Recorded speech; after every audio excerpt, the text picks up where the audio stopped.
자, 여러분들께서 올려놓으신 질문에 지금부터 답변을 좀 드리도록 하겠습니다. 예. 채팅, 예, 여기 보시면 질문이 있습니다. 네, 요거를 읽으면서 제가 설명을 드리도록 할게요. 허병철님, 반갑습니다. 안녕하세요. 그 다음에, 한시간님, 안녕하세요. 그 다음에 스파르타님, 안녕하세요. 선생님, 비타민C를 하루 최대 복용량은 어느 정도인가요? 지금 하루 15정 정도 먹고 있습니다. 15,000mg 정도요. 이렇게 적어 주셨는데요. 그 양은요, 사람마다 양이 정해져 있는 게 아닙니다. 다 다릅니다. 어떤 사람은 뭐 20g 먹는 사람도 있고, 또 어떤 사람은 30g을 먹는 사람도 있고, 어떤 사람은 6g을 먹는 사람도 있고, 또 어떤 사람은 2g도 못 먹는 사람도 있고요. 심지어는 500mg도 못 먹는 사람이 있습니다. 200mg 먹고 힘들어하는 사람도 있고요. 이 비타민C가 이 몸에 거의 안 맞을 정도로 힘든 사람도 있습니다. 그래서 이제 조금씩 늘려서 이렇게 그냥 먹어 보면 아는데요. 보통 뭐 일반적으로는 한 6g 정도를 추천을 하고 있는데, 사실상 제대로 효과를 본다, 또 몸 상태에 따라서 그 양은 계속 변화가 일어난다라는 거고요. 누구나 일정하게 똑같이 그거는 아니다. 뭐 먹고 있는 음식물들도 여러분들도 그렇지 않습니까? 뭐 많이 먹을 때도 있고 적게 먹을 때도 있고 뭐 좀 변화가 있잖아요. 이거 영양제이기 때문에, 약이 아니기 때문에 많이 먹고 적게 먹고 이런 고정관념, 약물에 대한 고정관념을 벗어나도 된다라고 생각이 되어집니다. 그래서 비타민C는 약이 아니다. 네, 그리고요. 예를 들어서 귤에 비타민C가 보통 귤 한 개에 뭐 한 5, 60mg 정도 들어있나 봅니다. 근데 그 귤을 먹는 것을 우리가 제한을 하지 않지 않습니까? 뭐 2개 먹는 사람도 있고 5개 먹는 사람도 있고 뭐 10개 먹는 사람도 있고 이런 것처럼 비타민C도 그 양에는 마음대로 늘렸다 줄였다 이렇게 먹어도 되는 거다라는 거고요. 늘어난다고 해서 큰 문제가 되는 거는 사실 없다라는 거고, 몸에 이제 뭐 건강 상태나 기타 여러 뭐 어떤 몸이 되어져 있느냐, 예를 들어서 키가 얼마나 되느냐, 활성산소가 얼마나 많이 발생하느냐, 식사량이 얼마나 되느냐, 또 몸에 질병이 있느냐, 흡연의 여무, 스트레스의 정도, 노동의 강도, 이런 것들에 따라서 완전히 달라질 수가 있다, 양은. 그래서 사람마다 그게 다 다르기 때문에 사람마다 다 다른 양을 먹어야 되는 게 맞는 거지. 특정 양을 드세요라고 정해준다는 게 정말 넌센스, 예, 말이 안 되는 이야기다라는 거고요. 영양제 대부분이 다 그렇다라는 겁니다. 대부분 사람마다 다 차이가 있어야 되는 게 맞는 거고요. 용량을 어느 정도 정해놓긴 한데 그거는 뭐 그냥 기준 정도인데, 표준적인 기준. 예. 근데 그 표준이 그렇다고 해서 누구나 그 표준으로 먹는다는 거는 정말 좀 말이 안 되는 내용이지 않느냐, 그렇게 생각이 되어집니다. 다음 스파르타님, 부작용 없는 하루 최대치요. 정맥 주사보다는 알약이 인체에 흡수되는 게 턱없이 부족하다는데 그 말도 사실인가요? 주사로 맞는 양만큼 알약으로 대체는 불가능한가요? 이렇게 적었는데요. 우선 첫 번째 줄부터 부작용 없는 하루 최대치, 저거는 답변을 드릴 수가 없어요. 사람마다 지금 말하는 부작용은 다 다르게 나타날 수 있어서 그거를 최대치요라고 하는 거를 정할 수가 없고요. 뭐 부작용이고 뭐고 다 무시하고 최대치 얼마냐, 설사하기 직전까지가 최대치입니다.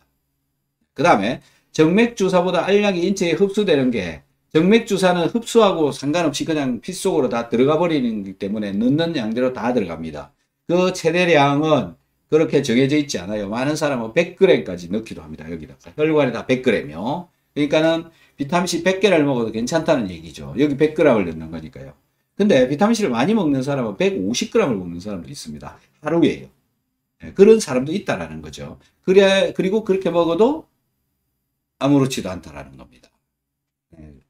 그리고 정맥주사는 주사고 먹는 거는 먹는 건데 정맥주사는 넣는 대로 들어가니까 많이 들어가는 거고 먹는 것은 먹는 양과 그 다음에 흡수되어지는 것도 100% 먹는다고 다 흡수되어지는 게 아니기 때문에 차이는 분명히 나타날 수밖에 없습니다. 이 정맥주사로 넣는 양과 먹는 것의 양의 차이는 흡수가 100%다 되는 게 아니기 때문에 어쨌든 정맥주사보다는 먹는 양, 먹어서 들어가는 양이 적을 수밖에 없다.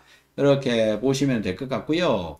주사는 또 단점이 뭐냐면 그걸 맞으러 매일 병원에 가야 된다라는 거죠. 그게 단점입니다. 근데 그렇게 할 수 있는 사람이 없습니다. 비타민C를 먹는 사람은 매일 일정 양을 예를 들어서 뭐 30g이든 50g이든 매일 스스로 먹을 수가 있습니다. 그리고 매일 공급을 할 수가 있습니다. 주사는 매일 병원에 가야 됩니다. 매일 병원에 가면서 그렇게 맞을 수 있습니까? 네, 결국은 어느 쪽이 많이 먹느냐, 어느 쪽이 몸에다가 많이 집어넣을 수 있느냐, 네, 좀 더 액면으로 까놓고 보면은 먹는 게 훨씬 더 몸 안에 많이 넣는 거다라는 거죠. 주사보다.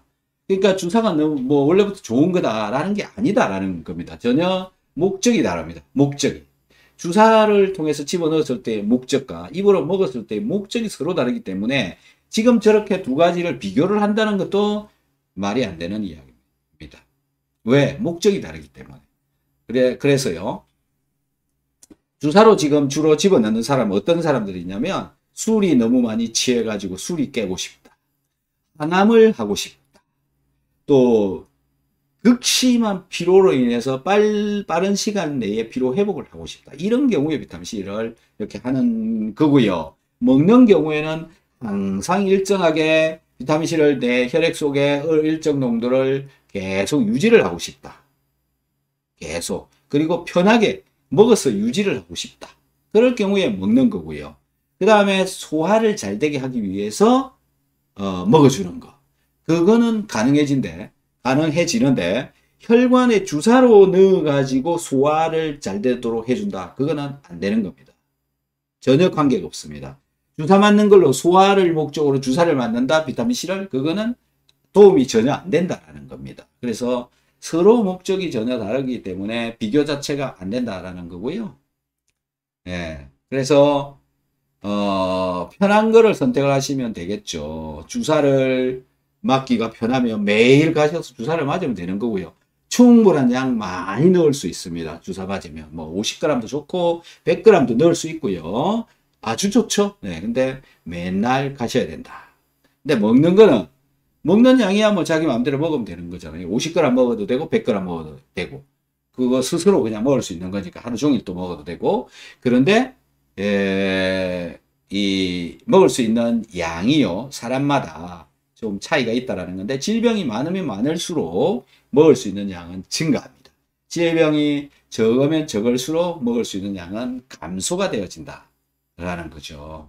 그래서 비타민C 양에 대해서 특정 짓는다라는 그 자체가 좀 결정을 지을 수 없는 거다. 이렇게 보시면 될 것 같습니다.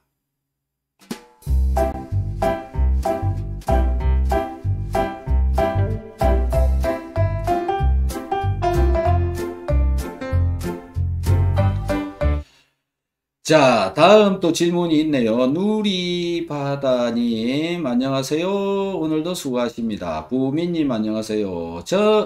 누리바다님, 저는 하루 비타민C 1400ml 복용하는데요. 1400ml면 한 개 반입니까? 14,000이겠죠? 14개. 네, 그렇게 이해를 할게요. 보정 속옷은 답답해서 입기가 거북하던데요. 야, 입어본 경험이 있으시군요. 자, 답답을 느낀다라는 거.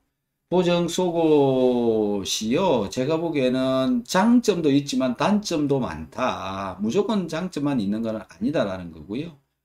네, 좀 단기간 그냥 입을 수 있는 그런 수준이거나 짧게 그냥 이런 거지. 긴 시간 입으면 몸에 별로 좋지는 않을 것 같습니다.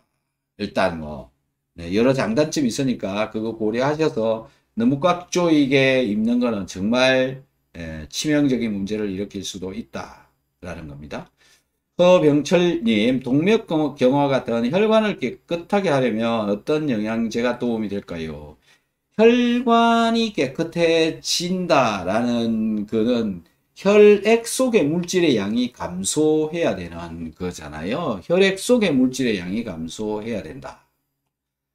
그러면 먹은 음식물이 흡수가 덜 되도록 해주는 게 좋겠죠. 그게 뭡니까? 식이섬유질입니다. 그래서 이제 몸을 청소를 하는 개념은 첫 번째 단식이고요. 그러니까 뭐 어떤 영양제가 도움이 될까요? 라는 건데 혈관을 깨끗하게 하는 방법 일단 단식입니다. 단식, 간헐적 단식도 좋고 그 다음에 또 한 가지는 뭐 한 달에 또는 뭐 어느 기간을 정해놓고 뭐 3일씩 단식을 한다라는 거. 단식하고 또 먹고 단식하고 뭐 이런 식으로 몸 관리를 해주면 굉장히 좋을 거다 이렇게 생각이 되어지고요. 그 다음에 먹는 음식물은 식이섬유질을 풍부하게 먹는다. 이게 저는 혈관을 깨끗하게 하는 것에 가장 좋은 영양제다. 자, 식이섬유질이요. 그래서 식이섬유질에는 뭐 미역, 다시마, 콩나물 이런 것들도 있고요. 그 다음에 키토산이 굉장히 유용한 그 영양제 중에 한 개다. 그래서 붙잡고 빼내 주도록 한다라는 거죠. 자, 식이섬유질류. 그 다음에 두 번째는 몸 속에 이제 들어온 물질들이 반응을 해가지고 혈관에 자꾸 달라붙으니까 문제잖아요. 혈관에 잘 달라붙는 것들이 어떻게 해서 달라붙게 만드느냐라는 건데요.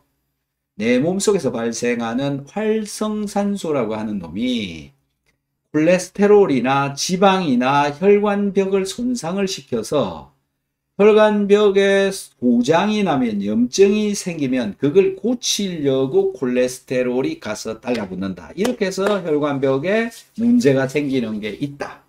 요런 게 있고요.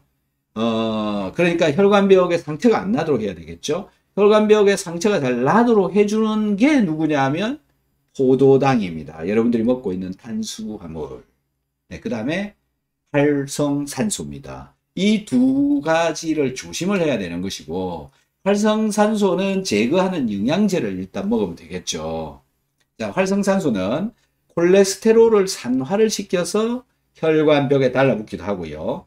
그 다음에 혈관벽에 염증이 일어나서 그걸 때우려고 콜레스테롤이 달라붙기도 하고요. 그 다음에 거기에 또 지방이 달라붙기도 하고요. 그래서 혈관이 문제가 생기는 거죠. 그 다음에 혈관벽에 포도당, 탄수화물이 달라붙어서 그래서 결국은 활성산소를 없애는 게 중요한 거니까 활성산소를 없애는 영양제. 뭡니까 그게? 항산화제죠. 비타민C, 글루타치온, 코큐텐, 알파 리보산, 비타민 E 요런 종류. 이거 말고도 뭐 항산화제는 많이 있는데 좀 값싸고 구하기 편하고 먹기 편한 게 지금 이런 것들이죠. 오메가3 요런 거. 그래서 그런 걸 먹어주어서 항산화를 시켜주는 게 한 가지가 있고요. 그 다음에 콜레스테롤이 산화가 되어지면 이것도 활성산소가 생겨서 산화되도록 하는 거니까 활성산소 떨어뜨려야 되고요. 그 다음에 탄수화물인 포도당을 또 떨어뜨려야 되는데 당뇨 환자한테서 일어나는 현상이죠. 그걸 떨어뜨려야 되는데 이 포도당이 혈중으로 잘 좀 천천히 들어오게 높은 농도로 들어오지 않도록 조절해주는 식이섬유질 이런 것들이 도움이 되겠죠. 그 다음에 혈중에 또 돌아다니는 포도당이 많으면 문제고 얘를 빨리 없애줘야 되는데 빨리 못 없애서 또 문제가 되는 거니까 그걸 잘 없앨 수 있도록 해주는 각종 영양제. 그러니까 뭐 제가 평소에 말씀을 드리고 있던 비오유키소, 소화효소제, 비타민 B100, 마그네슘, 글루타치온 이런 종류를 그냥 드시면 지금 말씀하시는 동맥경화 같은 것들하고는 조금 도움이 될 가능성이 많다. 그리고 평소에 또 뭐 영양 관리 플러스 하는 운동 관리도 잘 해줘야 되겠죠. 어쨌든 쉽게 할 수 있는 방법은 식이섬유질하고 항산화제를 열심히 챙겨 먹는 거다라는 거고요. 또 신진대사가 떨어지면 또 안 되기 때문에 신진대사 잘 되도록 하는 영양물질, 소금 같은 거, 비타민C 같은 거. 그래서 제가 지금 말씀드리고 있는 비오유키소, 소화효소제 이거 안에는요 대부분의 영양이 다 들어있다라고 보시면 되는 겁니다. 그래서 참고하셔서 드셔야 되고요. 어느 한 가지만 가지고 동맥경화를 또 뭐 예방을 한다. 예, 이런 거는 불가능한 겁니다. 한 개만 갖고 해결이 되는 게 아니죠. 몸이기 때문에 그렇고 내 몸은 여러 가지 시스템에 의해서 돌아가는 거지 물만 마신다고 내 몸이 돌아가는 게 아니고 쌀밥만 먹는다고 내 몸이 돌아가는 게 아니기 때문에 여러 가지를 해야 된다. 라는 거고 그런 것 때문에 건강 관리라고 하는 게 어렵고 그렇기 때문에 몸 상태에 대해서도 어떤 특정한 방법 한 가지를 정해놓고 할 수가 없다라는 겁니다. 예, 특정 약물만 갖고도 안 되고 특정 병원만 가지고도 안 되는 거고 다양한 것들이 필요한 거죠. 그죠? 그리고 영양도 필요한 것이고 운동도 필요한 것이고 스트레스, 수면 이런 것들의 관리까지도 다 포함이 되고 전체가 어우러져야 동맥경화를 예방을 해갈 수가 있고 또 문제가 생기더라도 치료를 해갈 수가 있다라고 말씀을 드리고 싶어요. 그래서 건강관리는 뭐 굉장히 중요하다라는 건 여러분들 뭐 잘 아시겠지만은 네, 전체적인 방법을 가지고 접근을 해야지 어느 약물 한 개 가지고 해결을 한다? 네, 말이 됩니까? 네, 말이 안 된다라는 겁니다.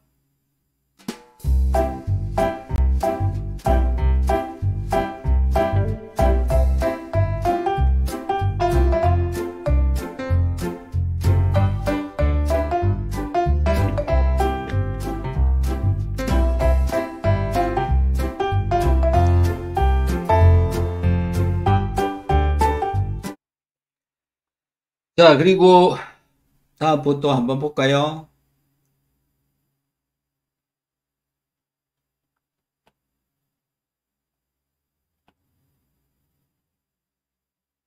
누리바다님, 정상적인 염분 섭취 수치가 어느 정도가 정상일까요? 이렇게 물어주셨는데요.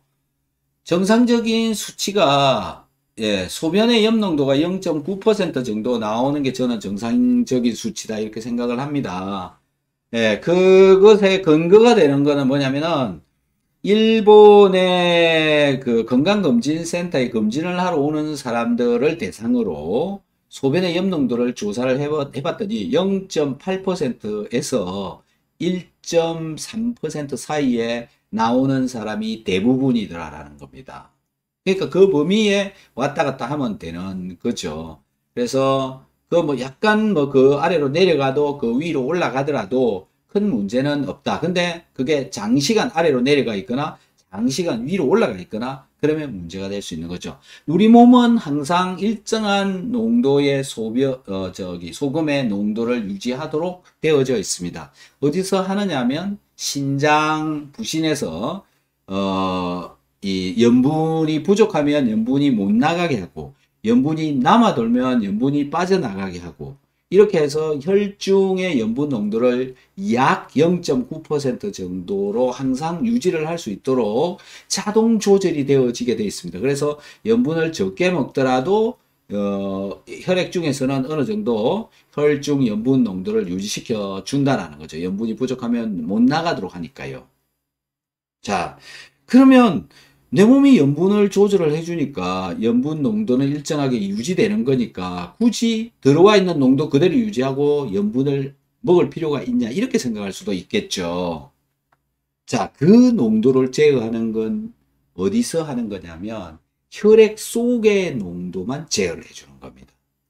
우리 몸은 머리끝부터 발끝까지 혈액 5리터에 나머지 수분들로도 또 되어져 있잖아요. 예를 들어서 체중이 100kg다 라고 한다면 100kg 중에 약 70kg는 물이고요. 그 물 중에 약 5리터, 대략적으로 말씀드리는 겁니다. 약 5리터가 혈액입니다. 그러면 70kg의 수분 중에 5리터 빼고 나면 남아있는 게 65kg가 물인데요. 이 물 속엔 소금이 있냐 없냐라는 거거든요. 있어야 되는 겁니까? 말아야 되는 겁니까? 라는 겁니다. 이 부분이 지금 많은 사람들이, 많은 전문가라는 사람들이 이해를 안 하고 있다는 게 문제인 거죠. 혈액이 0.9%이면요. 혈액은 반투막이라고 해서 물질이 혈관을 나갔다가 들어갔다가 통과해서 들어갔다가 나갔다 이렇게 되어집니다. 그러면 혈액 속의 염분이 혈관 바깥으로도 나가고요. 나가서 세포의 주변에도 염분이 꽉 들어있다라는 겁니다. 몇 프로? 0.9%. 그리고 세포 속에도 염분인데요. 세포의 바깥쪽에는 NaCl, 소금이 차지하고 있고, 세포의 안쪽에는 KCl, 네, 이런 형태로 해서 유지를 하고 있는 겁니다. 그것도 0.9%로.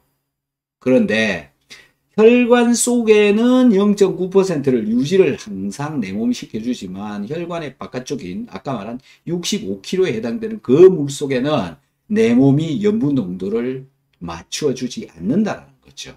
그래서 소금을 안 먹으면 혈관의 그 바깥쪽 이 세포가 활동을 하고 세포가 힘을 만들어내고 내 근육을 움직이는 여기에 염분 농도가 점점 떨어진다는 거죠. 그래서 소금을 적게 먹게 되면 혈액 속에는 똑같지만 혈관의 바깥쪽은 그게 아니다. 농도를 맞추어내지 못한다. 그래서 저염식을 하게 되면 심각한 문제를 초래한다. 자, 혈액만 가지고 사람 몸이 살아있는 게 아니잖아요. 여러분들이 대사를 하고 여러분 몸이 정상적인 생명 유지 활동을 하는 곳은 혈관에 사는 게 아니라 혈관의 바깥쪽에 세포가 그걸 해주고 있는 거다라는 건데 그 세포의 미네랄, 즉 염분이 부족하다. 그러면 세포 활성화가 안 되어진다는 거죠. 그래서 대사가 안 되는 겁니다. 자, 그래서 이 소금이 그 세포에 부족하게 되어지면 세포 대사가 떨어지게 되고 세포 대사 속도가 떨어지니까 포도당 대사가 떨어지고 결국은 당뇨다. 저염식을 오래 하게 되면 당뇨가 될 수도 있다라는 겁니다. 그래서 제가 당뇨이신 분들 소금을 제대로 챙겨 먹으라고 얘기를 하고 있는 거고요.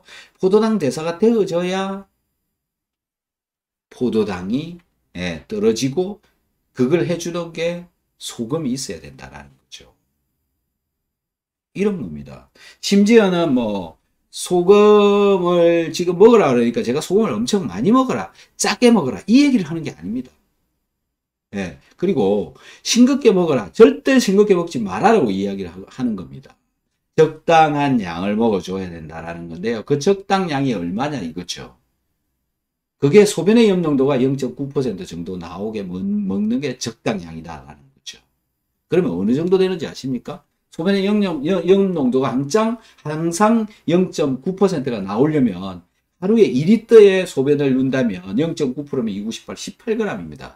소금 18g을 먹어야 되는 사람이 있다는 거죠. 소변을 2리터를 넣는다면 18g. 이렇게 되는 겁니다. 소변을 1리터밖에 안 넣는다. 그러면 9g만 먹으면 되는 겁니다. 근데 소변을 더 적게 넣는다. 그러면 또 더 적게 먹어야죠. 그리고요, 땀을 무지무지 많이 흘린다. 하루 종일 땀을 뻘뻘 흘리면서 일을 한다. 노동을 해야 된다. 그러면 땀을 통해서도 소금이 빠집니다. 뭐 또 어떤 사람은 땀을 통해서 소금이 안 빠진다는 이야기를 하는 사람도 있는데요. 도대체 전문가라는 사람이 그게 진짜 알거나 하는 소리인지 모르겠습니다. 여러분 땀 한번 찍어 먹어보세요. 처음에는 심하게 짜게 소금이 빠집니다. 그리고 점점 약해지지만 소금은 계속 나옵니다. 땀을 계속 흘리면 자꾸 나옵니다. 예. 그런데 몸 안에 혈관의 바깥쪽에 세포질에 소금이 부족한 사람은 소금이 덜 나오는 거고요. 소금이 충분하게 있는 사람은 계속 많이 짜게 나오는 겁니다. 그래서 땀 흘리면 여기 하얗게 소금이 여러분 붙지 않습니까? 그게 그런 겁니다. 그게 정상적인 거고요. 그래서 소변의 염농도가 그 정도 나와야 되는 건데 물 섭취량과 소금 섭취량에 따라서 그 농도는 항상 변하고 또 사람의 뭐 그 체중, 키, 몸무게, 체중, 그 다음에 일하는 뭐 그 강도, 스트레스, 그 다음에 땀 흘리는 정도 이런 것들에 따라서 먹어야 되는 소금의 양은 다 달라진다는 거고요. 덩치가 크면 클수록 음식을 많이 먹기 때문에 소금 들어가는 양이 많아지는 겁니다. 당연히. 그래서 어쨌든 소변의 염농도가 0.9 정도 나오는 게 이 일반적인 수준이다라고 저는 생각을 하는데요. 이 이야기를 이제 저만 하고 있는 건지도 모르는데 다른 이 소금에 관한 이야기를 하시는 분들이 이 얘기를 하는 분들도 많이 있습니다. 예. 근데 이렇게 중요한 건데 왜 소금에 관한 이야기를 다 안 하느냐 이거죠. 왜 그런지 아십니까? 소금에 관한 그런 충분한 논문들을 많이 가져다가 안 보기 때문에 그렇습니다. 일단 공부를 안 합니다. 네. 그 다음에 소금에 대해서 무지막지하게 많은 이야기를 해줘야 되는데 이야기를 안 해주는 겁니다. 왜 그러냐면 연구되어져 있는 양도 좀 적기 때문에 그렇죠. 왜 연구를 안 하느냐 이거죠. 소금. 네. 많은 것들은요, 약물이나 이런 것들은 결국 산업, 돈하고 관련이 되어져 있습니다. 소금을 연구해가지고 소금을 먹으면 이런 병이 낫습니다라고 누가 연구를 해가지고 발표를 한들 어느 제약회사가 그걸 소금을 약으로 팔겠습니까? 가능합니까, 그게? 집에 소금이 많이 있잖아요.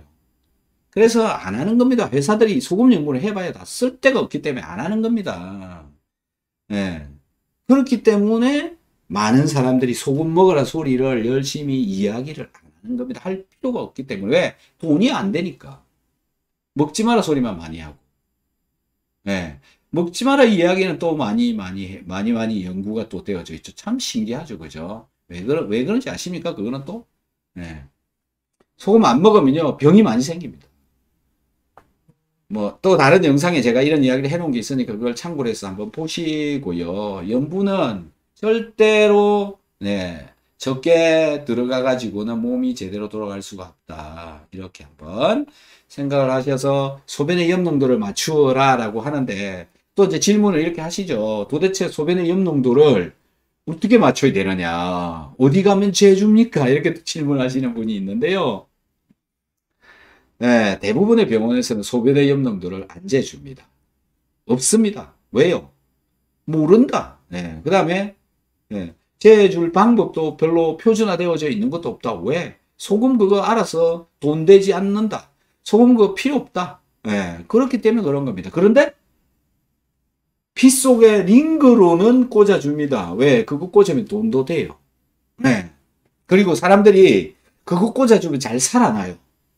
링거를 혈중에 꽂아두면 참 잘 살아나요. 그래서 표준적인 치료법이죠. 그냥 뭐 좀 안 좋으면 다 갖다 꽂아가지고 너무너무 잘 살아 돌아오니까요. 소금이 이렇게 중요한 겁니다. 여러분들이 병원에 가서 이렇게 맞고 있는 게 0.9% 소금물입니다.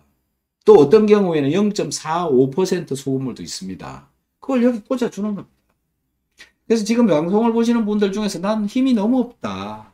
나는 체온이 너무 떨어진다. 손발이 시리다. 대사가 잘 안 된다. 혈당이 안 떨어진다. 소변염 농도를 빨리 재보세요. 그래서 그게 내려가 있으면 염분을 좀 잘 챙겨 먹어도 변화가 일어난다라는 거. 그거를 한번, 그만큼 소금은 중요한 건데, 이 중요한 소금을 먹지 마라. 저염식해라. 이렇게 이야기하는 사람도 있다라는 거죠. 그러니까 그런 사람도 있는 거고요. 저처럼 적당량을 무조건 먹어야 된다고 주장하는 사람도 있고 다 의견이 다른 겁니다. 그럼 여러분들은 어떻게 해야 되느냐? 여러분들 스스로 판단을 하시면 되죠. 어떻게 판단을 해요? 한 3달간 소금을 끊어보세요. 완전 소금 끊으세요. 그리고 한 3달간 살아보는 겁니다. 몸이 어떻게 되나. 네. 그리고 또 소금 좀 많이 또 먹어보는 겁니다. 그러면 완전히 알 수 있습니다. 어느 게 진실인지. 그대로 가시면 되죠. 네. 너무 쉽죠?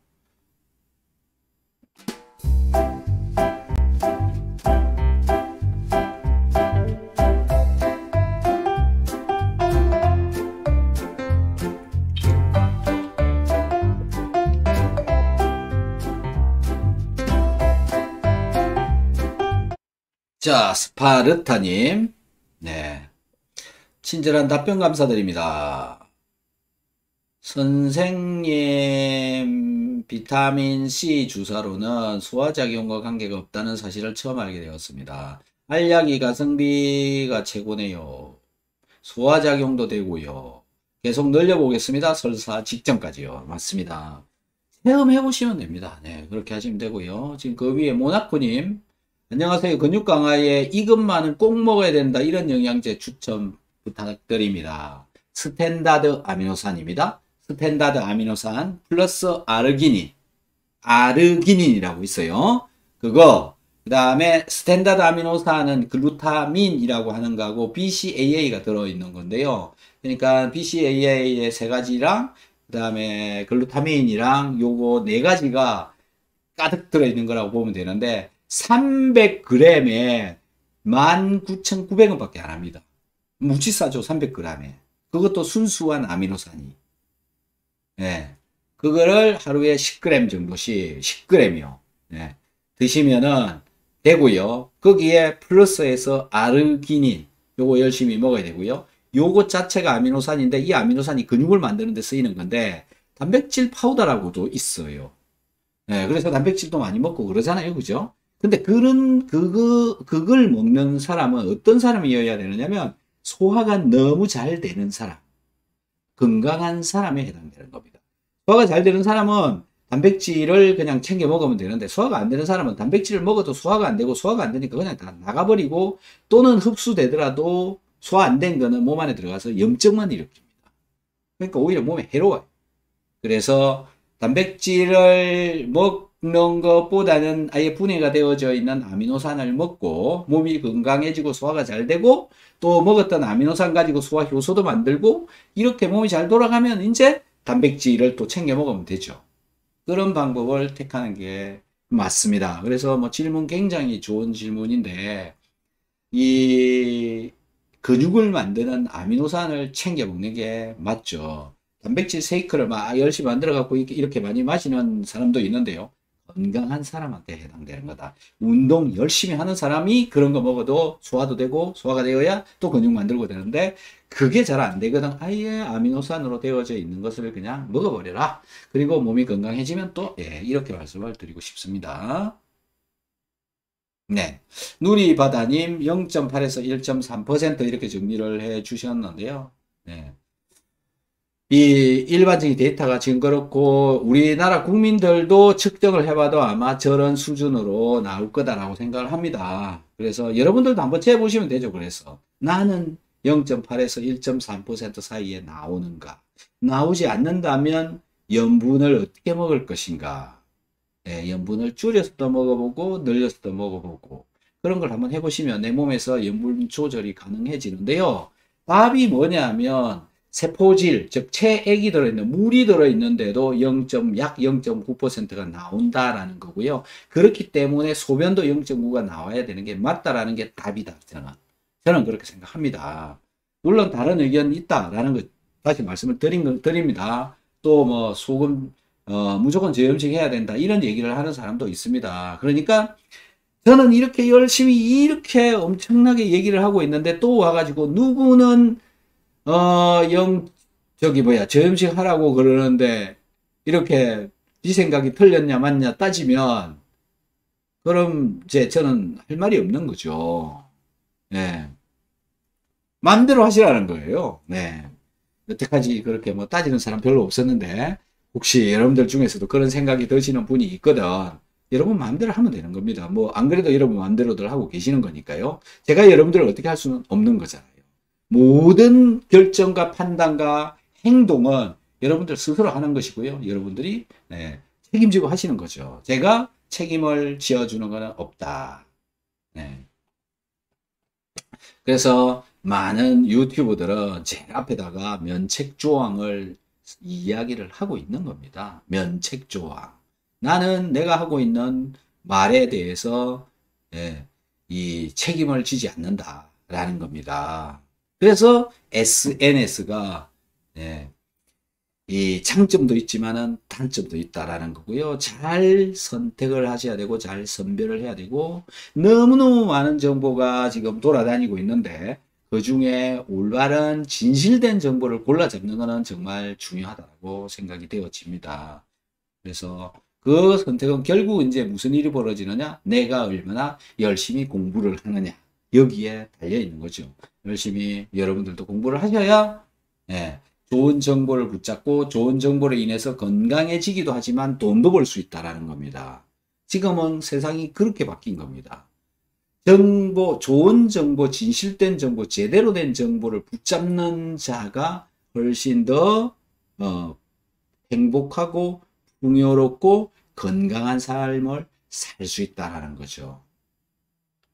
예. 뭐 무슨 얘기하는지 이해가 되시는 분들은 뭐 아실 겁니다. 정보 정말 중요하다라는 겁니다. 스파르타님, 비타민C는 15,000mg 먹고 있고 추가로 MSM도 하루 10g 먹는데 상관없죠, 선생님? 맞습니다. 아주 뭐 네, MSM 10g 뭐 괜찮습니다. 그리고 비타민C 가루 분말과 알약 각각 또 다른 효능이 있나요? 이렇게 적어 주셨는데요.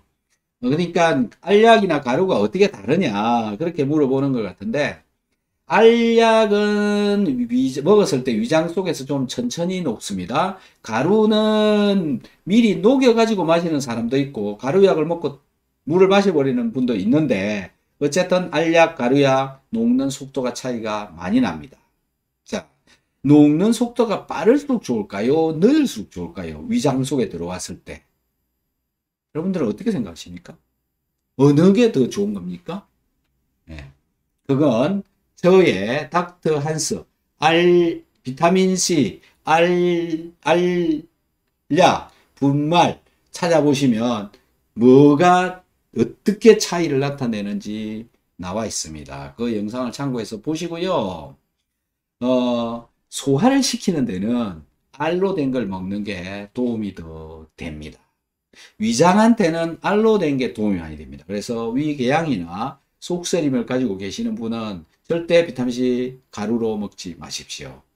예, 알로 드셔라. 이렇게 말씀을 드리고 싶습니다.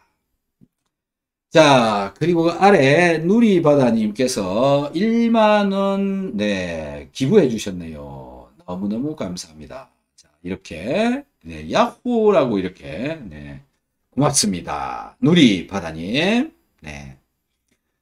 다음 왕건님께서 또 질문을 주셨네요. 오랜만에 오셨습니다. 왕건님. 잘 지내셨습니까? 서울왕치고 이름은 건인가요? 네. 박사님, 비타민C가 많이 먹었다 싶을 때 설사를 어떻게 하나요? 한 번에 하는지 아니면 식중독 걸렸을 때처럼 하는지 궁금합니다. 사람마다 다 다릅니다. 저도 비타민C를 먹고 설사를 한 경험이 굉장히 많습니다. 뭐 요 정도 하고요. 네. 그래서 계속 여러 번 하는 경우도 있고요. 한 번에 끝나기도 하고 뭐 다양합니다. 그래서 그걸 뭐 특별히 정해진 게 아니다 라는 거고요. 비타민C 먹고 설사하는 거는 전혀 몸에 나쁜 영향을 주지 않는다. 그리고 설사 자체가요, 사람 몸에 그렇게 큰 나쁜, 그러니까 설사가 계속 길어진다. 그러면 문제죠. 영양분 흡수가 잘 안 되고 몸에서 물이 자꾸 빠지고 탈수가 일어나기 때문에. 그래서 그건 나쁜 건데, 그게 아니면 굳이 뭐 가끔 비타민C 먹고 하루에 한 번, 두 번 뭐 이렇게 설사하는 그거는 전혀 문제가 되어지지 않는다. 이렇게 생각하셔도 됩니다. 그래서 설사를 하는 정도까지 비타민C를 먹어보는 것도 공부가 됩니다.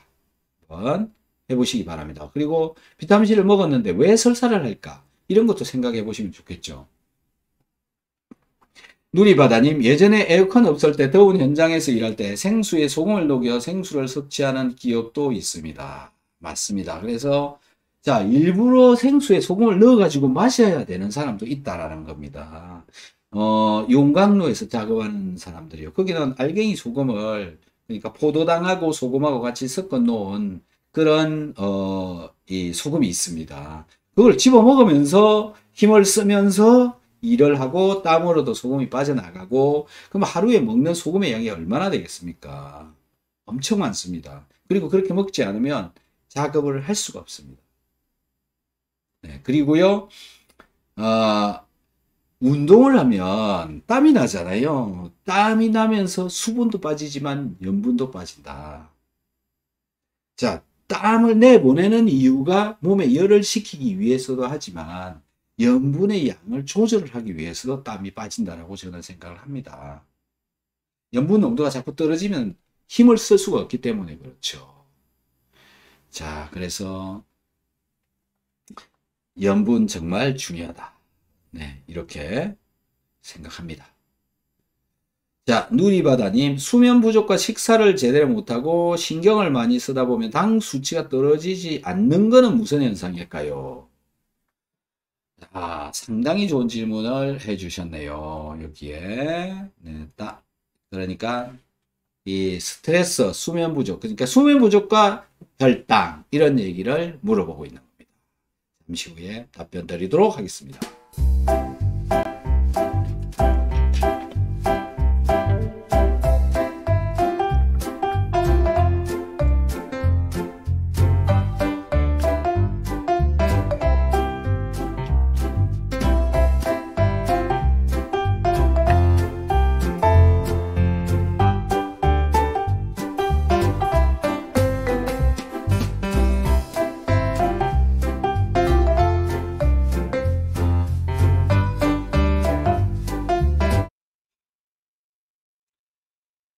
자, 수면 부족과 혈당 수치인데요. 잠을 못 잔다라는 거는 몸에 스트레스를 받아가지고 있는 거죠. 몸이 스트레스를 받는다. 스트레스를 받게 되면 어떻게 되느냐면,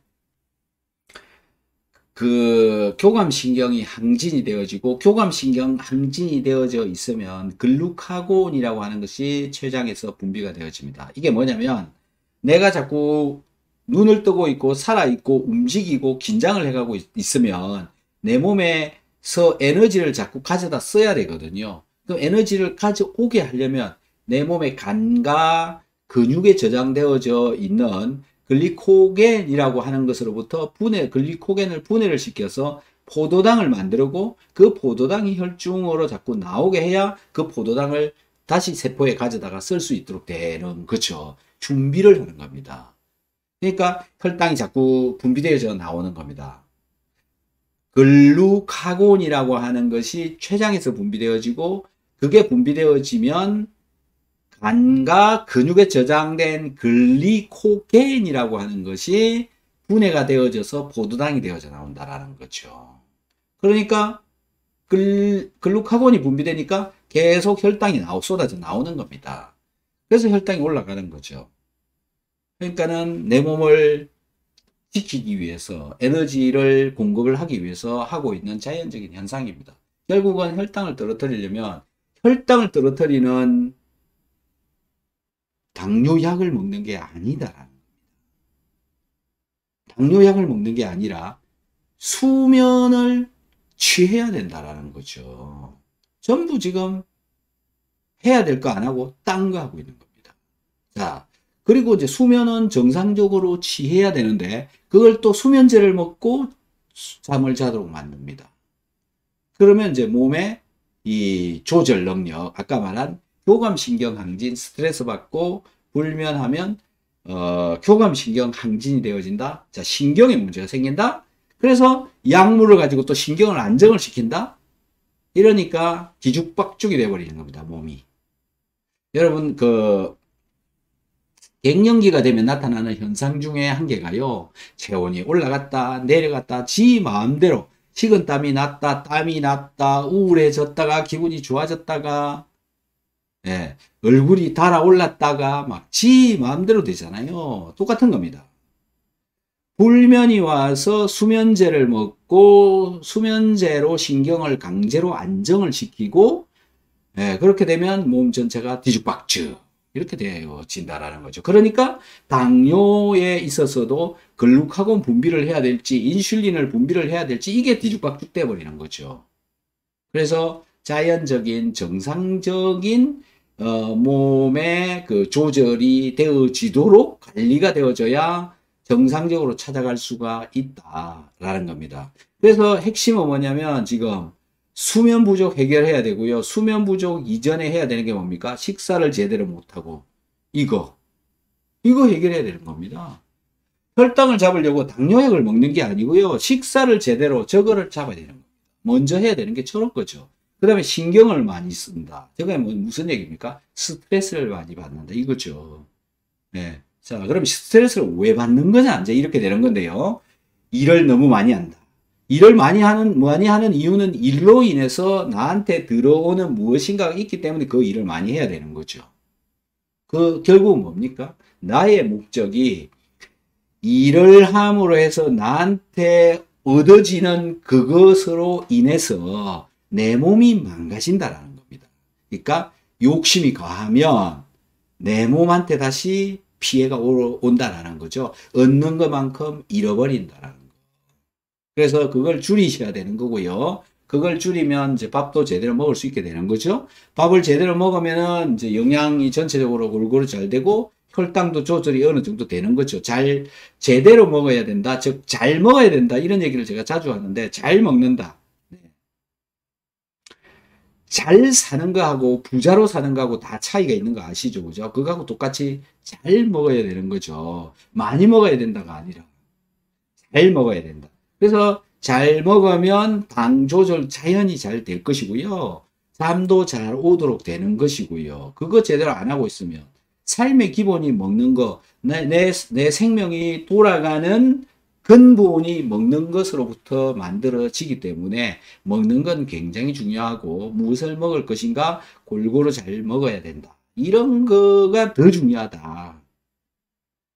그래서 혈당을 고치려고 뭘 하시려고 하시지 마시고 약을 먹어서 뭘 어떻게 해보려고 하시지 마시고 먼저 해야 되는 게 바로 저런 거다라는 거죠. 먹는 것부터 챙겨야 된다.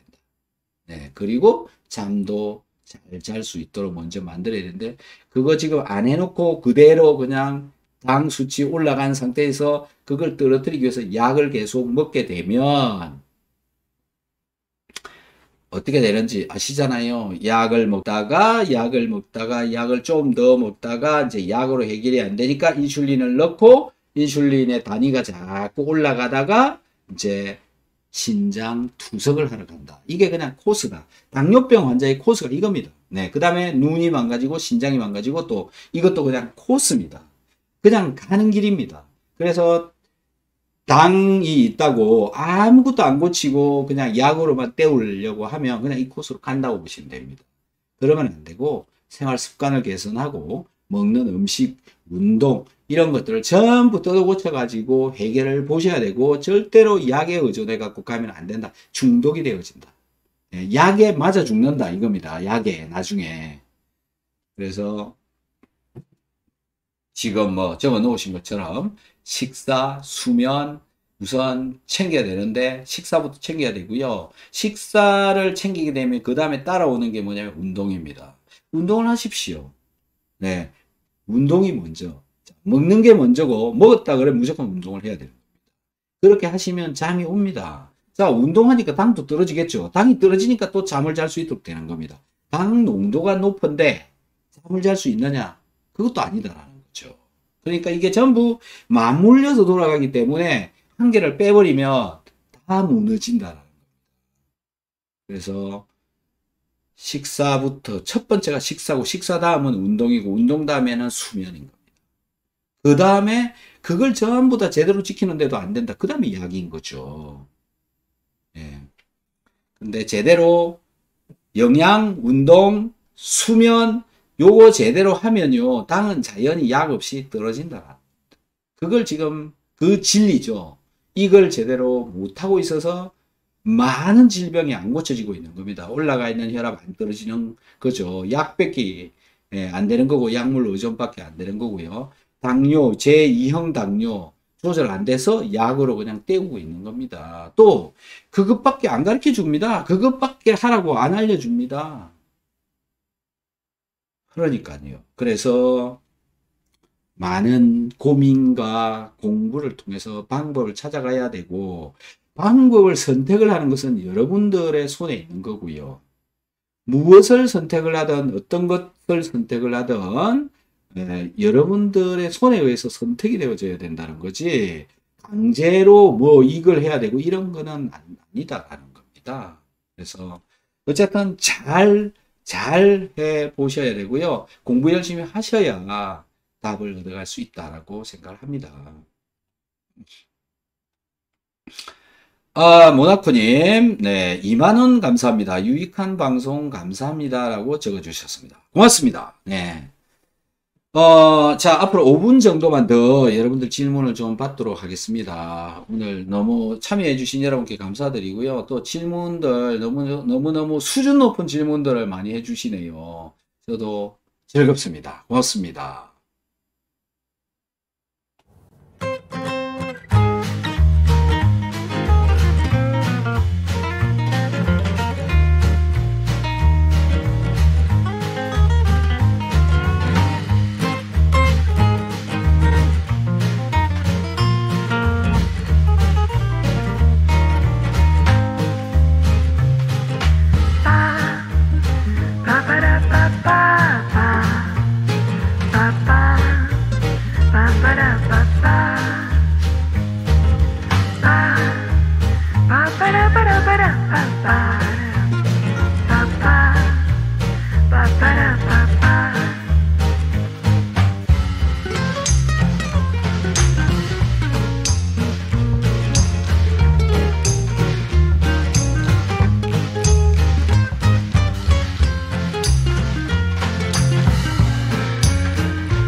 네, 고맙습니다. 오늘 다들 이렇게 열심히 참여해 주시고, 여러분들 질문이 있기에 제가 또 답변할 거리가 생기는 것 같고요. 여러분들 질문이 저한테는 또 다른 생각을 또 할 수 있도록 해 주어서, 네, 고맙습니다. 정말 뭐 수준 높은 질문들 많이 해 주셔서 고맙고요. 또 궁금한 것들이 있으면 다음 뭐 거의 저는 매일 생방송을 9시 한 반부터 시작해서 1시간 정도 매일 하고 있으니까요. 들어오셔서 이렇게 참여하셔서 질문해 주시면 제가 또 답변을 드립니다. 이 프로그램은 여러분들과 제가 같이 만들어가는 거고, 제가 일방적으로 제 혼자만 이렇게 해 나가는 게 아니다 라고 생각하시면 될 것 같고요. 여러분들의 참여는 뭐 정말 귀중한 거고, 또 지금 여기에서 나타나는 현상을 서로 공유를 하는 것을 통해서, 저런 분들은 저렇게 해서 내 몸을 건강하게 만들어 가고 있구나라는 것을 또 알 수가 있고, 또 그걸 따라 해볼 수도 있는 거거든요. 근데 이게 이제 위험하지 않은 게 어떤 거냐면, 약이 아니기 때문에 그렇다. 네, 이거는 영양제다. 우리가 항상 음식을 통해서 먹고 있는 성분을 알약이나 알로 된 것이나 또는 정제로 된 것, 캡슐에 넣은 것, 연질 캡슐에 넣은 것, 또는 뭐 분말 스틱에 넣은 것, 이런 것들을 그냥 먹고 있는 거고, 이렇게 먹는 이 영양 성분들은 건강기능식품에 관한 법률에 따라서, 법에 따라서 제조되어지는 것이기 때문에 어떤 그 문제가 발생하지 않고요. 문제가 발생되어지더라도 정부가 책임지는 겁니다. 정부가 보증을 하는 거라고 보시면 되는 거죠. 왜냐하면 법적인 범위 내에서 다 통과된 거기 때문에 그렇습니다. 그런 게 이제 건강기능식품, 건강기능식품이라고 칭하고 있고, 건강기능식품에 관한 법률에 따라서 먹고 있는 겁니다. 그래서 열심히 챙겨 드시면 지금 현재 여러분들 몸속에 부족한 영양을 계속 채워줄 수가 있는 것이고, 내 몸은 영양소가 충분하냐 부족하냐 아무도 모릅니다. 그래서 먹어주고요. 제가 보는 관점에서는 소화를 잘 되도록 해주는 영양제가 최고의 영양제가 될 수가 있다. 우선은 뭘 먹어도 영양제라고 하는 것은 소화 흡수가 잘 되어져야 되는 거잖아요. 근데 소화 흡수가 잘 되도록 해주는 영양제가 무엇보다도 중요하고, 그게 첫 번째로 먼저 먹어줘야 되고, 그 뒤에 또 다른 영양제가 따라와야 되는데, 소화도 잘 안 되고 변비를 가지고 있고 설사를 가지고 있는 분이 영양제를 자꾸 먹어봐야 소화도 안 돼, 흡수도 안 돼, 변으로 빠져나가. 그래서 이 먹는 게 돈이잖아요. 돈이 변으로 쭉쭉 빠져나가는 게 되어진다. 그래서 소화가 잘 될 수 있도록 해주는 영양제, 비타민C, 오메가3, 유산균, 키토산, 소금, 소화효소제라고 하는 것을 먼저 먹는 게 현명한 방법이다라는 것을 여러분들께 저는 말씀드립니다. 왕건님, 항상 일어나면 비타민C랑 먹고 바로 레몬 한 개 반을 갈아서 마시는데 오늘은 설사를 3회 했어요. 평소하고 다르게 좀 드셨나 보군요. 네, 저 같으면 레몬은 안 먹겠습니다. 뭐 왜 레몬을 드시는지 모르겠지만 레몬 속에 들어있는 구연산 조심해야 됩니다. 구연산하고 칼슘하고 만나면 이 결석을 만들 수가 있습니다. 그래서 그거 조금 조심해서 드시고요. 물 많이 드셔야 되고요. 그리고 비타민C 충분한 양으로 드시면 좋을 것 같습니다. 네, 누리바다님 자주 뵙겠습니다. 감사드려요. 선생님 방송 재미네요. 이렇게 적어주셨습니다. 저도 글을 적어주시는 여러분들이 네, 저를 흥미롭게 해줍니다. 그래서 너무너무 고맙고요. 오늘은 여기서 마치도록 하겠습니다. 정말 감사합니다. 안녕히 주무십시오.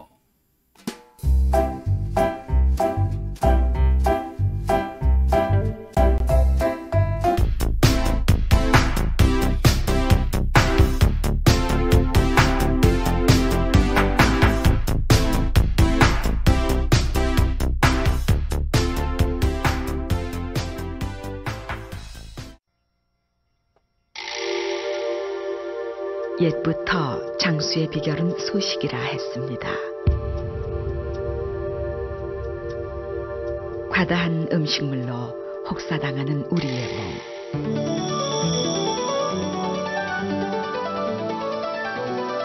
고분자로 고기능성 식이섬유라야 합니다. 그리고 위장에서 빨리 녹아야 됩니다. 직접 느껴보십시오. 자연이 준 홍게에서 추출한 새로운 개념의 식이섬유 바이오 엔젤 키토.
ที่วุ้นเส้นมาถึงทุกวันนี้ได้เพราะคนคนหนึ่ง ใครอ่ะ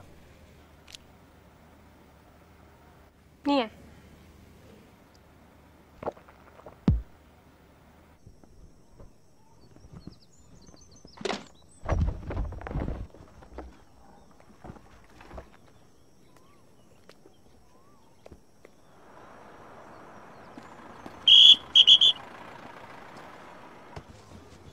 ดีครับ ขอดูใบอนุญาตหน่อย เนี่ย ข้างหลังขนอะไรมา อ๋อ ก็ขนมาเขา เปิด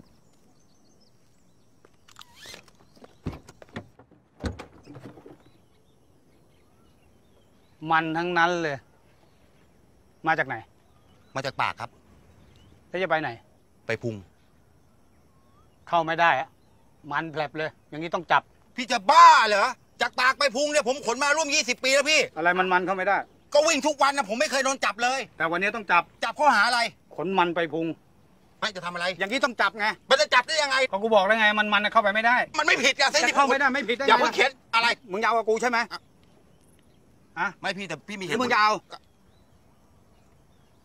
คือเส้นเนี่ยผมขนมาผมไม่เคยเจอพี่เลย พี่มีเหตุผลไหม มี พี่มาจากไหน มาจากปาก ปากใคร วุ้นเส้น วุ้นเส้นอะไรวะ ฮะอ่ะ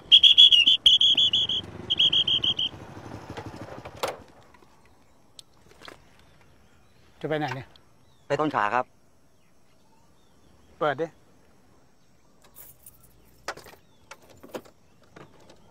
เปิด น้ำมันทั้งนั้นเลย เอาก็น้ำมันไงพี่ เอาเข้าไปไม่ได้ พี่จะบ้าเหรอไม่เอาเข้าผมจะขี่ยังไง ต้องจับ อะไรมันนี่เข้าไปไม่ได้ ใช่ มันเทศ ไม่ได้ มันแก้ว ไม่ได้ สับปะรดอ่ะ ได้ มันสับปะหลัง ไม่ได้ แห้ว ได้ ช้าง ได้ มา ฮะ งงไหมไม่งง ควาย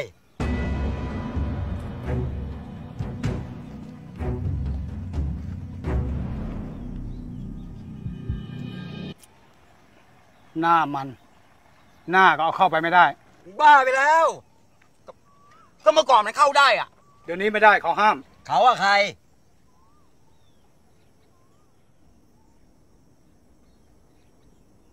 ไม่พี่อะใคร ไข่โตซาน ใครวะใครตัวสาร 옛부터 장수의 비결은 소식이라 했습니다. 과다한 음식물로 혹사당하는 우리의 몸.